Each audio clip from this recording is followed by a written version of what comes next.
নমস্কার শ্রোতা বন্ধুরা, সকলকে পরমাত্মার সন্ধানে চ্যানেলে স্বাগত। সনাতন ধর্মে একাদশীকে অত্যন্ত পুণ্যদায়ী হিসেবে মনে করা হয়। ধর্মীয় গ্রন্থে এই দিনে ব্রত, স্নান, দান এবং উপোসের বিশেষ গুরুত্ব রয়েছে।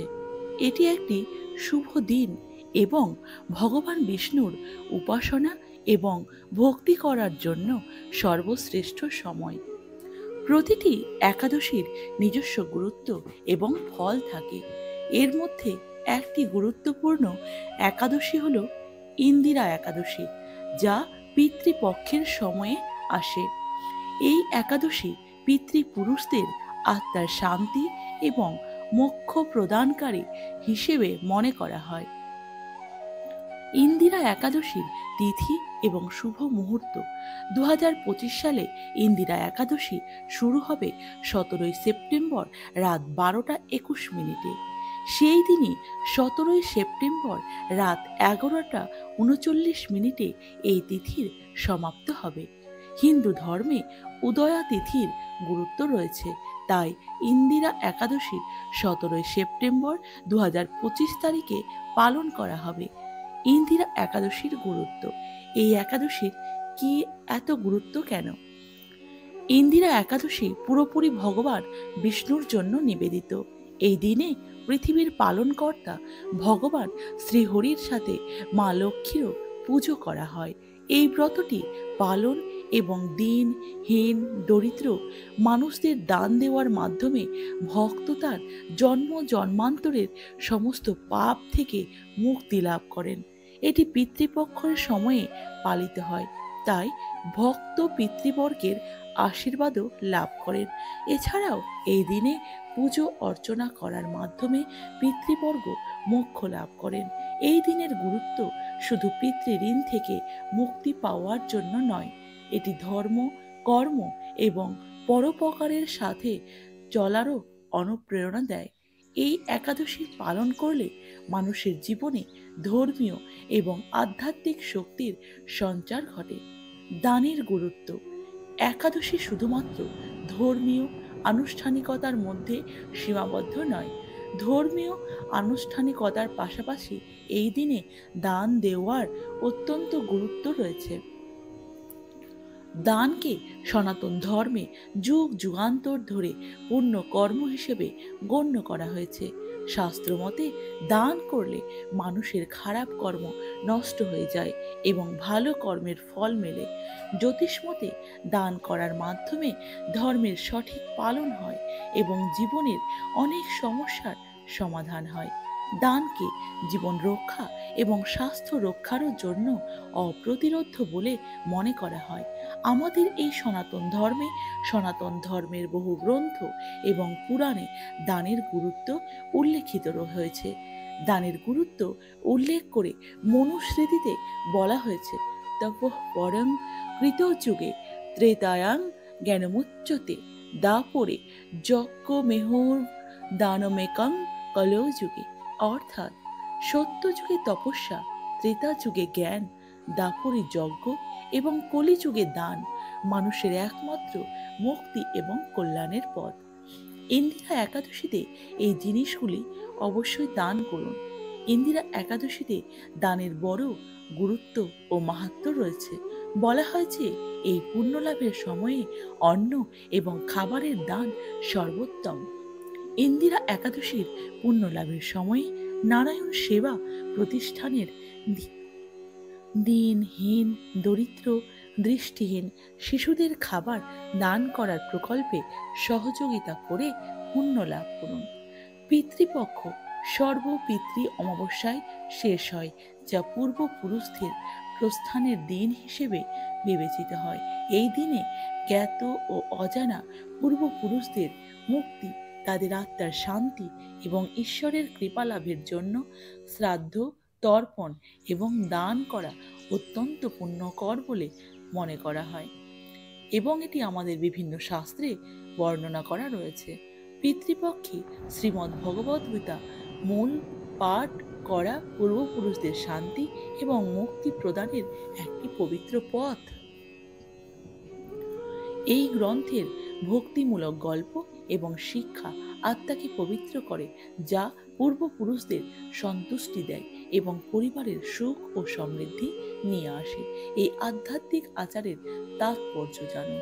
হিন্দু ধর্মে পিতৃপক্ষের বিশেষ তাৎপর্য রয়েছে। এই সময়কাল ভাদ্রপদ পূর্ণিমা থেকে আশ্বিন অমাবস্যা পর্যন্ত স্থায়ী হয়। শাস্ত্রে বর্ণনা করা হয়েছে যে এই শুভ সময়ে পূর্বপুরুষেরা পৃথিবীতে তাদের বংশধরদের কাছে আসেন এবং তাদের কাছ থেকে সন্তুষ্টি আশা করেন। এই তিথি সর্বপাপ বিনাশিনী। যিনি শ্রীহরির অর্চনা নিষ্ঠা সহকারে এই ব্রত পালন করেন, তিনি সর্বপাপ থেকে মুক্ত হন এবং তিনি শ্রীহরির চরণে ভক্তি লাভ করেন এবং অবশেষে দিব্যধামে গমন করেন। সেই সঙ্গে আমাদের জানা দরকার ইন্দিরা একাদশীর মাহাত্ম্য, ইন্দিরা একাদশীর সংকল্প, ইন্দিরা একাদশীর পারণ, ইন্দিরা একাদশীর ব্রতকথা। তাহলে কেন আমরা জেনে শুনে পাপ কর্ম করছি? যে সকল ভক্তবৃন্দরা একাদশী মহাব্রত পালন না করে যে পাপ করছেন তা থেকে বিরত থাকুন। তারা সহ সকল ভক্তবৃন্দরাই একসাথে একাদশী মহাব্রত পালন করি চলুন এবং আমাদের এই দুর্লভ মানব জীবনকে সার্থক করি। ইন্দিরা একাদশীর মাহাত্ম্য। কেন আমরা এই ইন্দিরা একাদশী করব? ব্রত শ্রেষ্ঠ একাদশী শ্রীহরির অত্যন্ত প্রিয়। কৃষ্ণ ভক্তি লাভই শ্রী একাদশী ব্রতের মুখ্য ফল। তবে আনুষাঙ্গিক রূপে স্বর্গ ও স্বর্গাদি অনিত্য ফল লাভ হয়ে থাকে। আশ্বিন মাসে ইন্দিরা ও পাপাঙ্কুশা একাদশী পড়ে।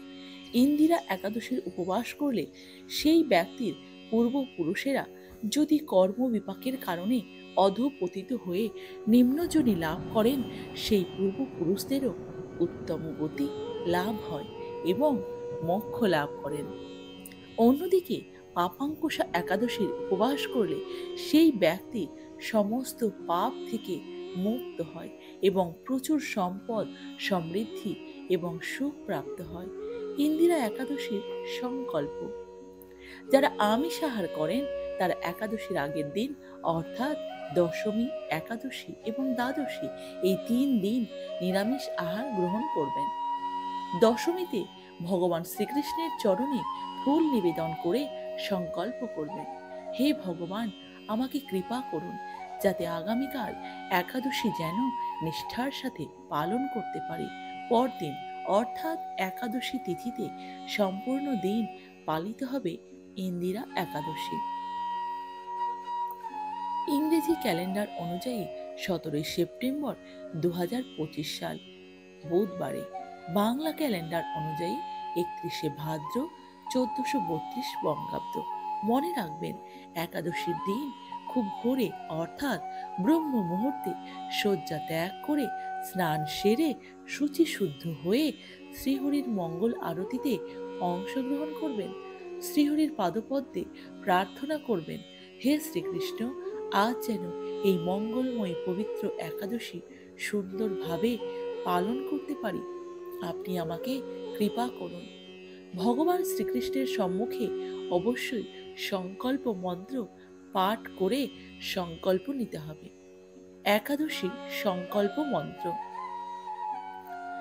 একাদশম নিরাহার স্থিতা অহম অপরেহণি ভক্ষামি পুণ্ডরিকাক্ষ শরণম মে ভবচ্চিত। এই মন্ত্রটি 3 বার বলতে হবে। অনুবাদ অর্থাৎ, হে পুণ্ডরিকাক্ষ, হে অচ্যুত, একাদশীর দিন উপবাস থেকে এই ব্রত পালনের উদ্দেশ্যে আমি আপনার শরণাপন্ন হচ্ছি। ইন্দিরা একাদশী পালন।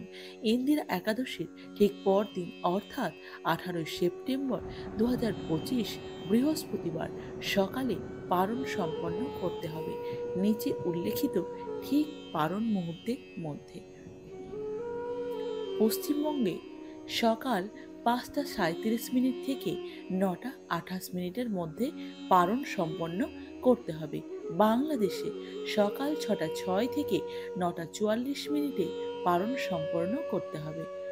অর্থাৎ একাদশী ব্রত পালন করে পরের দিন ভোরে স্নান সেরে পারণ সময়ের মধ্যে পঞ্চ রবিশস্য ভগবানকে ভোগ নিবেদন করে 3 বার ভক্তি সহকারে পারণ মন্ত্র পাঠ করে একাদশীর ফল ভগবানের সম্মুখে ভক্তি সহকারে অবশ্যই অর্পণ করতে হবে।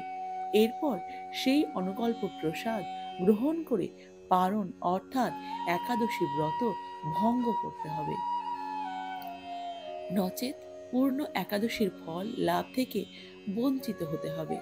একাদশী পারণ মন্ত্র: ওং অজ্ঞান তিমিরান্ধস্য ব্রতে নানেন কেশব প্রসিদ্ধ সমুখনাথ জ্ঞান দৃষ্টি প্রদ ভব। এই মন্ত্রটি 3 বার বলতে হবে। অর্থাৎ, হে কেশব, আমি অজ্ঞান রূপ অন্ধকারে নিমজ্জিত আছি।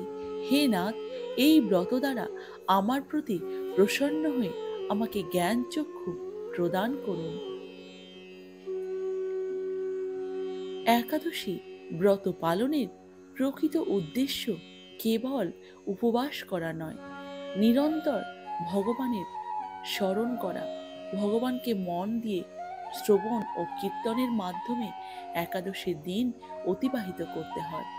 শীল প্রভুপাদ ভক্তদের এই দিন 25 মালা বা যথেষ্ট সময় পেলে আরও বেশি জপ করার নির্দেশ দিয়েছেন।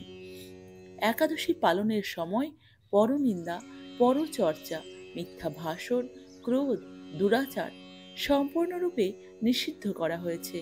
সদা সর্বদা শ্রী শ্রী রাধা ও কৃষ্ণের পাদপদ্মের কথা স্মরণ করুন, তাহলে শ্রীকৃষ্ণের দ্বারা আপনার জন্য বরাদ্দকৃত কার্য সম্পাদন করতে কোনো অসুবিধা অনুভব করতে হবে না।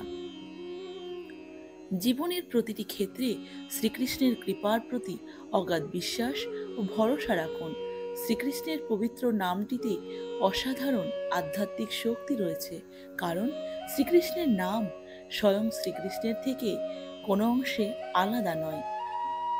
ভিডিওটি ভালো লাগলে অবশ্যই চ্যানেলটিকে সাবস্ক্রাইব করবেন এবং জয় শ্রীকৃষ্ণ কমেন্টে লিখতে ভুলবেন না।